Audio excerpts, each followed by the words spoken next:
नाजरीन, आपका हमारे चैनल आग मऊ में खैर मकदम है। मैं हूं नौशाद अंसारी। आदाब नाजरीन, मुस्लिम कब्रिस्तान 12 बीघा मोहसिनपुरा मऊ जो अंग्रेज़ों के ज़माने से रेलवे के कंपाउंड के अंदर थी, उसके एवज़ में चांदपुरा लोको सेट के पीछे BNW 112 नंबर पत्थर से लेकर कब्रिस्तान के गेट तक पत्थर 412/6 BNW दर्ज है।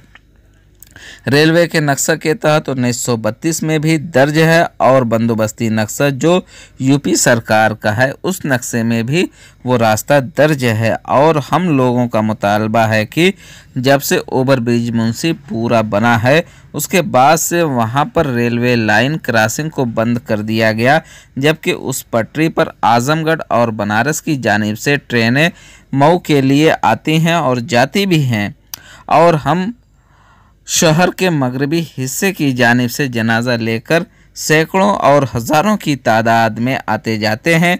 इसलिए रेलवे ट्रैक पर हमारे साथ कभी भी कोई हादसा रूनुमा हो सकता है। इसलिए हमारा मुतालबा है कि वहां पर दोबारा रेलवे क्रॉसिंग पर फाटक लगाकर फिर से उसे चालू किया जाए। मज़कूर बातें मुस्लिम कब्रिस्तान 12 बीघा कमेटी मोहसिनपुरा मऊ के सेक्रेटरी अरशद जमाल ने आज मुस्लिम कब्रिस्तान 12 बीघा मोहसिनपुरा मऊ में मुनक़िद एक प्रेस कॉन्फ्रेंस के दौरान सहाफ़ियों से दौरान गुफ्तगू बताई। आइए नाज़रीन, हम आपको पूरी तफसीलात दिखाते हैं और सुनाते हैं क्या कहते हैं 12 बीघा कब्रिस्तान के सेक्रेटरी अरशद जमाल और 12 बीघा कब्रिस्तान के जो सदर हैं मुख्तारुल हक एडवोकेट। आइए हम आपको पूरी तफसीलात सुनाते हैं। ऐसी प्रेस कॉन्फ्रेंस है, क्या मांग है आपकी? हमारी जो है ये मुस्लिम कब्रिस्तान 12 बीघा कमेटी मुंशीपुरा जो है, ये अंग्रेज़ों के दौर में रेल के अंदर कब्रिस्तान थी। उसके बदलैन में वो चांदपुरा जो है लोको सेट के पीछे BNW 112 नंबर रेल के पत्थर से लेके कब्रिस्तान के गेट तक रेल के पत्थर 412/6 तक BNW दर्ज है। रेल के नक्शे सन 1932 के नक्शे में भी दर्ज है और बंदोबस्ती जो नक्शा है यूपी सरकार का, उस नक्शे में भी वो रास्ता दर्ज है। और हम लोगों का ये है कि जब से ब्रिज बना है वहाँ पे जो है रेल क्रॉसिंग को बंद कर दिया गया। और हमारी डिमांड ये है कि एक अंधी ट्रेन आती है आजमगढ़ से और हम पश्चिम से मैयत लेके अर्थी आते हैं हमारे अपने कब्रिस्तान में। वहाँ कभी भी कोई हमारे साथ दुर्घटना घट सकती है। इसलिए हमारी डिमांड है कि पुनः जो है वहाँ क्रॉसिंग को चालू किया जाए, फाटक लगाया जाए।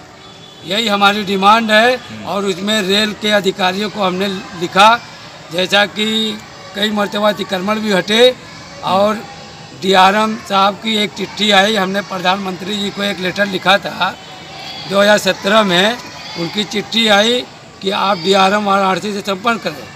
हमने संपर्क किया। उसके बाद उन्होंने हमें बताया चिट्ठी के माध्यम से कि रेल क्रॉसिंग पे पाथवे बना हुआ है, आप आवे जावें। और एक सालिम अंसारी जी ने कुंज बिहारी लाल मित्तल रेलवे जनरल मैनेजर थे, उनको लिखे तो उन्होंने लिखा कि पैदल यात्रियों को रेल क्रॉसिंग पश्चिम पे आने जाने के लिए रेल के कूटे गाड़ के रास्ते दिए गए, सिर्फ वाहनों के लिए नहीं है। तो हमारे हजारों लोग एक जनाजे में लोग रहते हैं, कभी भी कोई दुर्घटना घट जाएगी तो इसकी सारी जिम्मेदारी रेल प्रशासन की होगी। चूँकि हमारा ब्रिज से कोई लेना देना नहीं है, ये रेल और कब्रिस्तान का समझौते के तहत मिला है। इसलिए कि रेल जो है, रेल को तरक्की देने के लिए हमारे पूर्वजों ने कुर्बानी दी है और आज भी हम रेल के लिए कुर्बानी हमेशा देते रहे। और हमारी यही आप लोगों से डिमांड है, हमारे पास सारे प्रूफ हैं। हमने DRM GM से पिछले 2015 में मुलाकात की तो उन्होंने कहा कि यहाँ जो है ब्रिज बन जाने के बाद रेल क्रॉसिंग को बंद कर देना, ये लिखित है, ये राज्य सरकार और भारत सरकार का ये है निर्णय। तो बताइए कि ये DRM साहब बनारस बैठते हैं, वहाँ पे भी रेल क्रॉसिंग है, ब्रिज है, दोनों चालू हैं। उसके हमारे पास फ़ोटो है, प्रमाण है। GM साहब गोरखपुर बैठते हैं, वहाँ पे भी है। लहरतारा मड़ुआडीह में भी है, गोरखपुर में है, शाहगंज में है और बलिया में भी है। और आखिर हमारे समझौते के आधार पे हमें रास्ता मिलना चाहिए और हम अपने कब्रिस्तान के जितने दफन करने वाले मेम्बरान हैं वो तो कहते हैं कि धरना दीजिए, मगर हम चाहते हैं कि अमन शांति के साथ कोई भी हादसा न हो और इस काम को रेल प्रशासन गंभीरता से लेते हुए वहाँ पे फाटक लगाने की अनुमति प्रदान करें। रेल के इंतज़ामिया का कहना है, जैसा कि आप बता रहे हैं, कि आपको पैदल आने जाने के लिए कोई रोक नहीं लगाई गई है, फिर आप उस पर जोर दे रहे हैं कि रास्ता हमें मिले। क्या उसमें क्या दिक्कत और है? ये हमें बताया गया है कि रेल क्रॉसिंग पार करना कानूनन जुर्म है और ये डीआरएम और जीएम साहब कह रहे हैं कि आप पैदल आइए जाइए। तो अगर उन्होंने लिख के दिया है तो हमारे मैयत के साथ अगर कोई दुर्घटना घटती है उसमें जनाजे में शिरकत करने वालों के खिलाफ तो हम उस पर गंभीरता से एक्शन लेंगे, हम एफआईआर करेंगे रेल प्रशासन के खिलाफ। इसलिए वहाँ पे फाटक लगाना अति आवश्यक है। फाटक लगाने को लेके अभी तक रेलवे इंतजामिया ने आपको क्या कोई यकीन दहानी कराई है या आश्वासन कोई दिया है? हम लोग गए थे 2015 में सालिम अंसारी सांसद के नेतृत्व में डीआरएम साहब से मिले तो उन्होंने कहा कि वहाँ पे हम अंडर ब्रिज बना देते हैं। तो हमसे पूछा गया कि सेक्रेटरी साहब आप बतावें कि कितनी गहराई चाहिए। तो हमने कहा कि हमको 10 फीट चाहिए। तो कहे 10 फीट क्या करोगे? तो हमने कहा कि चूँकि इस खाट पे जो है 4 कांधे लगते हैं, 5 फीट का इंसान है और 3 फीट की खाट होती है, 1 फीट ऊपर से होना चाहिए ताकि कहीं से ढलने की संभावना न रहे। उसके बाद 4 बोगी यहाँ पे जो है रेल के अधिकारी आए और कहे कि ये हैवी पुल है, हैवी पुल है, इसके बगल में खोदा जाएगा तो पुल जो है गिरने का संभावना है, इसलिए ये संभव नहीं है। तो संभव नहीं तो हमें रास्ता दिया जाए, अगर नहीं तो जिला इंतजामिया और ये रेल प्रशासन हमें जिस रोज़ अड़ती रहती है हमको 2 घंटे के लिए ओवर ब्रिज से उधर का इधर का हाईवे बंद कर दे, हम ओवर ब्रिज से आवें। इसलिए कि ये बाईपास रोड है, काफ़ी आवागमन है, गाड़ी लेके चलना ही दूभर है, तो पैदल कैसे आ जा सकते हैं? अगर रेलवे ट्रैक पे पिच लगा दी जाए तो क्या ये संभव है? ये सर तो पिच थी, ये तो धीरे धीरे खोद दिए हैं ये लोग, इसलिए कि वो खुद ही लिख रहे हैं कि पाथवे बना हुआ है, तो पाथवे बना तो हमें पाथवे दें।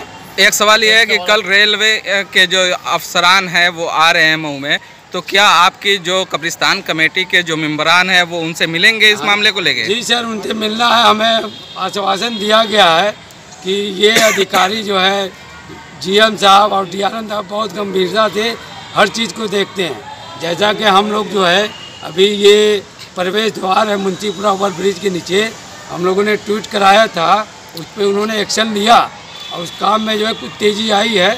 उस नाले वाले के बारे में चेयरमैन साहब हम भी उसमें सहयोग कर रहे हैं कि भाई उसका समाधान हो, इसलिए कि रेल प्रशासन के साथ हम लोग हमेशा जो है समाधान के लिए रहे हैं उनके। देखा जाए तो शहरवासियों के लिए यही एक रास्ता था पहले आने जाने का, ओवरब्रिज बनने से पहले। जी, तो इस पर आप क्या कहेंगे? आप तो सर यही ना है कि ये तो आप सुबह देख लें कि इधर से बच्चियाँ सारे स्कूल उधर हैं, देख लीजिए कभी सुबह में कि कितनी ही रहती। अभी 15 रोज हुआ एक आदमी जो है सुबह जा रहा था, इंटरसिटी वाराणसी से आ रही थी, सुबह 6 बजे उसकी साइकिल ध्वस्त हो गई और उसको जो है चोटें लगी और इसी जगह लिया के सुलाया गया। आरपीएफ पुलिस थी, उसके बाद आरपीएफ इंचार्ज डीके राय से हम मिले, उनको हमने सारे प्रमाण पत्र की फोटोकॉपियाँ भी दी। उसके बन जाने से, रास्ता खुल जाने से यहाँ जितने दुकानदार जो बेरोजगार के रूप में पड़े हुए हैं, कोई काम धाम नहीं है, ये एक रास्ता चालू हो जाएगा तो सबके लिए व्यवस्था हो जाएगी। जी, क्या कहना चाहते हैं? ये सर अच्छी चीज़ है, चालू होना चाहिए रास्ता, इसलिए कि लोगों की जीविका भी बरकरार रहेगी, रास्ता चालू हो जाएगा और सबसे बड़ी बात कोई दुर्घटना नहीं घटेगी। ठीक। सदर 12 बीघा कब्रिस्तान मोहसिनपुरा का हूँ और ये प्रेस कॉन्फ्रेंस इसी तरह से की गई है कि जो रेलवे ने हमको रास्ता दिया था, तो जब ओवरब्रिज यहाँ पे बना तो जो रेलवे ट्रैक के बीच जो पिचिंग थी उसको इन्होंने ख़त्म कर दिया और जो फाटक लगा था उसको हटा दिया। तो अगर कब्रिस्तान कमेटी ने ये बदलाव किया और इनको ये दिया, तो अब रेलवे की भी ये जिम्मेदारी बनती है कि इस कब्रिस्तान में आने जाने वालों के लिए वो प्रॉपर इंतज़ाम करे, उनकी सुविधा का, उनकी सेफ्टी का। तो अब रेलवे ही की नहीं ये जिम्मेदारी है कि हमारे आने जाने में जो अगर रास्ता असमतल होगा तो आने जाने में सबको दिक्कत होगी। और इस साइड से जो है रेलवे के पश्चिम साइड को बहुत सारे लोग और बच्चियां भी स्कूल कॉलेज में आती जाती हैं, उनको भी आने जाने में सुविधा होगी।